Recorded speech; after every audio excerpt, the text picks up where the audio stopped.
Ada yang nanya ke saya, Mas Haji, saya punya kebiasaan buruk berlebihan main game. Bisa dikatakan sampai kecanduan. Kalau nge-game bisa menghabiskan waktu berjam-jam. Karena dengan bermain game, saya merasa senang, tapi bikin kecanduan. Gimana ya caranya mengatasi atau setidaknya mengurangi kebiasaan buruk itu? Itu salah satu pertanyaan yang masuk di DM Instagram saya. Kita bahas ya di video ini.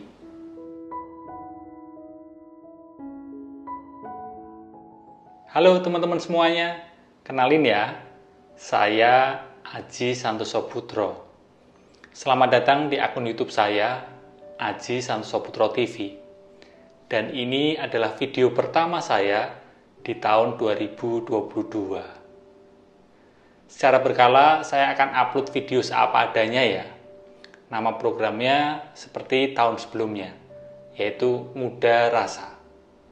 Semoga lewat video ini bisa membantumu mengurai perasaan yang sedang kamu alami. Juga semoga ini bisa jadi tempat hening buat kamu yang berusaha untuk menenangkan diri di tengah bising di luar sana. Jadi kalau kamu mau subscribe, mau nanya-nanya dan cerita-cerita di komen, silahkan loh ya, boleh banget. Di episode pertama ini, kita akan bahas soal kebiasaan buruk. Nah, kalau kamu punya kebiasaan buruk apa? Sampai mengganggu hidupmu nggak? Semengganggu apa? Saya juga pernah nanya di Twitter dan Instagram. Wah, jawabannya beragam sekali.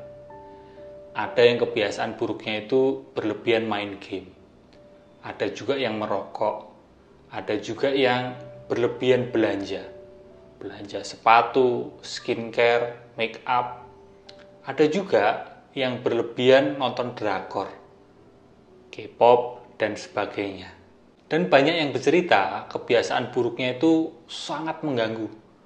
Mulai dari manajemen waktu yang berantakan, budgeting keuangan yang sering menipis, sampai relationship-nya itu nyaris bubar. Nah, ngomong-ngomong soal kebiasaan buruk nih, susah-susah gampang loh ya untuk diatasi. Tapi yuk kita belajar bareng ya. Dari saya sih, ini sebatas apa yang saya alami, sebatas yang saya tahu ya. Saya ada beberapa tips. Ada 7 tips untuk menyikapi kebiasaan buruk. Tips pertama, akui kalau kebiasaan buruk itu adalah sebuah masalah. Kebiasaan buruk seringkali loh ya, akan diikuti perasaan gak nyaman atau perasaan bersalah. Bener nggak? Nah, itu manusiawi kok kalau seseorang cenderung menghindar dari perasaan gak nyaman atau dari perasaan bersalah itu. Gak apa-apa, itu manusiawi. Tapi seringkali reaksinya atau reaksi kita itu malah biasanya justru menyangkal kebiasaan buruk itu sebagai suatu masalah untuk menghindari perasaan bersalah itu tadi. Tapi kalau kita renungkan, lah mau sampai kapan coba kita berada di kondisi seperti itu terus? Terus-terusan denial malah bikin kebiasaan buruk jadi memburuk kan? Apalagi kita pengen bisa mengatasinya. Wah, malah semakin jauh. Yuk coba bilang sama diri sendiri, saya mengakui kebiasaan buruk saya yaitu, misal, berlebihan main game adalah sebuah masalah. Saya mau mengatasinya, saya berniat untuk mengatasinya, bukan mengingkarinya. Tips kedua, sudah mengakui tadi di langkah pertama, di tips pertama. Sekarang langkah berikutnya adalah berlatih menyadari. Sampai kapanpun, kebiasaan buruk nggak akan bisa diatasi kalau kita nggak menyadarinya. Setuju nggak kamu? Seringnya, kalau sedang melakukan kebiasaan buruk itu, kita nggak benar-benar menyadarinya. Baru sadar setelah kebiasaan buruk itu berdampak buruk atau berdampak nggak sehat, dan muncul rasa bersalah, disitulah biasanya kita baru menyadarinya. Yuk pelan-pelan berlatih sadari.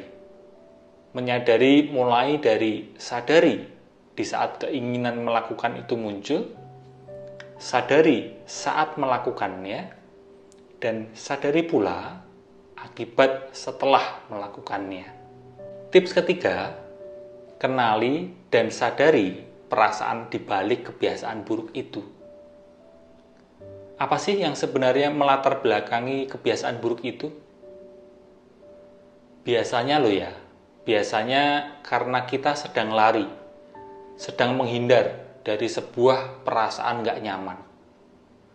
Maksudnya gimana? Contohnya gini. Misal kita lagi pusing ngurusin skripsi. Wes lah, main game dulu aja. Kita pakai alasan biar agak plong, agak legaan sedikit, supaya nanti kalau ngerjain skripsi lagi lebih lancar. Apa yang terjadi malah bablas ngegame sampai pagi. Skripsinya nggak selesai-selesai. Main game, iya, bikin kita dapat kenyamanan sesaat, kenyamanan yang semu. Tapi begitu game kelar, nyamannya juga hilang. Pusing skripsinya balik lagi. Ya nggak seperti itu. Lagi pula skripsi yang baik itu bukan hanya dilihatin, tapi dikerjain dan diselesaikan. Sadari perasaan di balik kebiasaan buruk itu. Apakah ketakutan, kesepian, kehilangan, patah hati, atau perasaan gak nyaman lainnya. Tips keempat, coba kurang-kurangin. Gimana? Istilah kerennya itu tapering off. Dikit-dikit dulu aja nguranginnya. Misal, ngegame yang biasanya 10 jam sehari, kurangin 15 menit. Ngebokepnya biasanya tiap hari, coba dibikin selang-seling harinya.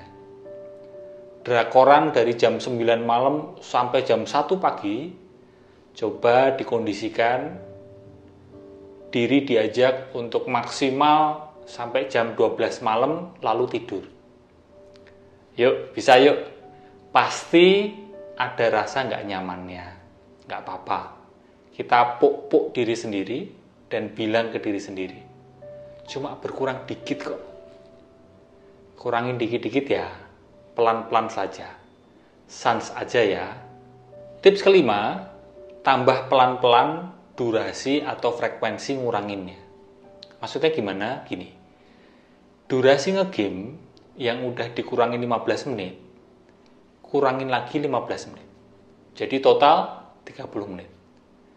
Ngebokep yang udah selang-seling harinya, coba ditambah jedanya jadi sehari nonton, 2 hari off. Drakorannya yang udah selesai maksimal jam 12 malam, ajak diri untuk selesainya sebelum jam setengah 12. Set target dalam kurun waktu tertentu, lalu lihat gimana hasilnya. Boleh juga kalau kamu mau minta bantuan teman untuk jadi pengawas kedisiplinanmu dalam mengurangi kebiasaan buruk itu. Misal, kamu bilang, pokoknya kalau ada hari di mana aku ngelanggar, maka hari itu aku wajib bayarin kamu makan all you can eat sampai seminggu ke depan. Contohnya gitu ya. Tips keenam, ingatkan diri berulang kali, gunakan waktu di hidup ini sebaik mungkin. Ada yang bilang, uang hilang itu bisa aja balik. Nah, tapi kalau waktu yang hilang, nggak bakalan bisa balik sampai kapanpun.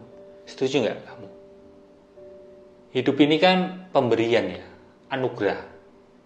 Yang sementara nggak selamanya. Jadi ya, kita sebisa mungkin jangan sampai menyia-nyiakan waktu yang ada di hidup ini. Jangan sampai waktu di hidup kita buang gitu aja untuk terus-terusan melakukan kebiasaan buruk. sadari dan tanya ke diri sendiri. Waktuku sementara masih hidup ini, mau dibuat ngapain aja ya? Apa iya mau kita pakai begitu aja melakukan kebiasaan buruk dan mendapatkan kenyamanan-kenyamanan yang hanya sesaat dan sebenarnya itu kenyamanan yang semu? Tips ketujuh, berlatih jeda dan lakukan kegiatan pengganti yang lebih sehat. Contoh, saat menyadari muncul keinginan nonton drakor, latih diri untuk jeda. Berhenti sejenak, lalu lakukan kegiatan penggantinya. Misal, cari-cari video 15 menitan lah, yoga di rumah. Ya, namanya saja latihan ya. Nggak apa-apa loh, kalau ada gagal atau bolong-bolongnya di awal. Menyadari munculnya keinginan, tapi masih kalah sama dorongan untuk melakukan kebiasaan buruk itu beneran nggak apa-apa. Di awal-awal gagal dulu nggak apa-apa. Setidaknya udah menyadari di saat keinginan itu muncul, menyadari keinginan untuk melakukan kebiasaan buruk itu. Makin berlatih, semoga makin berkurang juga gagalnya. Jangan berhenti ya. Yakinkan dirimu kalau waktumu terlalu berharga untuk melakukan kebiasaan buruk itu. Latih terus, coba lagi ya. Nah, kalau 7 tips itu mau disederhanakan, sebenarnya jadi 2 bagian besar saja. Pertama, akui kebiasaan buruk sebagai masalah dan hadapi. Yang kedua, berlatih menyadari munculnya keinginan, menyadari saat melakukan, dan menyadari akibat setelahnya. Tentu butuh keberanian dan kerendah hatian untuk berlatih mengatasi kebiasaan buruk. Semoga berangsur berkurang ya. Boleh banget loh kalau kamu mau mematok target untuk memotivasi dirimu sendiri. Tapi tentu saja asal realistis ya. Ajak temanmu yang juga punya kebiasaan buruk untuk berlatih bersama dan saling menguatkan. Kalau nggak kunjung berkurang, saya saranin konsultasi ke profesional, konselor, psikolog, atau psikiater ya. Sekian Mudah Rasa kali ini. Kalau video ini berguna untukmu, silahkan share ke teman dan keluargamu yang siapa tahu juga membutuhkannya. Mau subscribe, mau nanya-nanya dan cerita-cerita di komen, silahkan loh ya, boleh banget. Semoga kita semua bisa menerima kenyataan seapa adanya ya. Terima kasih.